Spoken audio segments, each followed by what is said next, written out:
이번엔 화물연대 총파업 소식 전해드리겠습니다. 오늘로 이틀째인데요. 전국 물류 거점의 운송 차질이 가시화하고 있습니다. 시멘트, 철강 업계에선 이미 출하 차질을 빚고 있고 사태가 장기화되면서 자동차 등 산업계 전반으로 피해가 확산될 우려입니다. 현장에 취재기자 나가 있습니다. 김장현 기자. 네, 화물연대 조합원 2만 5천여 명이 참가하는 총파업 이틀째입니다. 화물차 출하 중단으로 시멘트 공장과 제철소를 중심으로 운송 차질을 겪고 있습니다. 태풍 흰남노에 따른 피해 복구에 한창인 포항 제철단지의 경우 어제 출하 물량을 내보내지 못했습니다. 전국 12개 항만 컨테이너 반출입량도 하루 만에 평소보다 60%가 급감했습니다.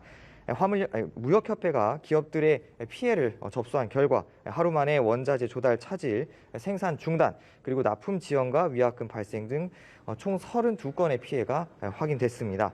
파업이 장기화하면 여파는 자동차 등 산업계 전반으로 확산할 것으로 보입니다.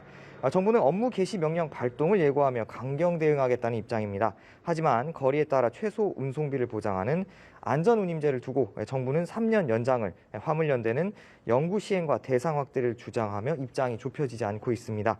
안전운임제는 화물차 기사가 과속, 과적 운행을 할 필요가 없도록 최소한의 운송료를 보장하고 이를 어기는 화주에게 과태료를 부과하는 제도입니다.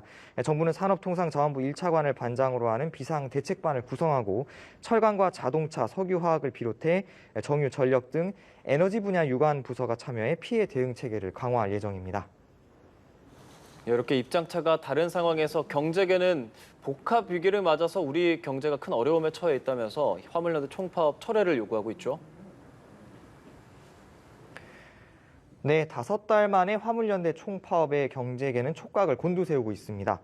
지난 6월 화물연대 총파업 당시 피해액은 8일 동안 약 2조 원으로 추산됐기 때문인데요. 특히 수출 경쟁력을 약화하는 운송 거부를 철회하고 안전운임제는 폐지해야 한다는 게 경제계 입장입니다. 경영자총협회와 대한상공회의소, 전국경제인연합회, 무역협회 등 경제단체들은 오늘 오후 이곳에서 기자회견을 포함해 사흘째 공동 성명을 내고 있습니다. 이들 단체는 물류비 급등으로 수출 경쟁력을 약화시키는 운송 거부를 철회하고 안전운임제를 폐지해야 한다고 주장하고 있습니다. 규모가 작은 중소기업과 벤처기업에도 파업 여파는 크게 다가올 것으로 보이는데요.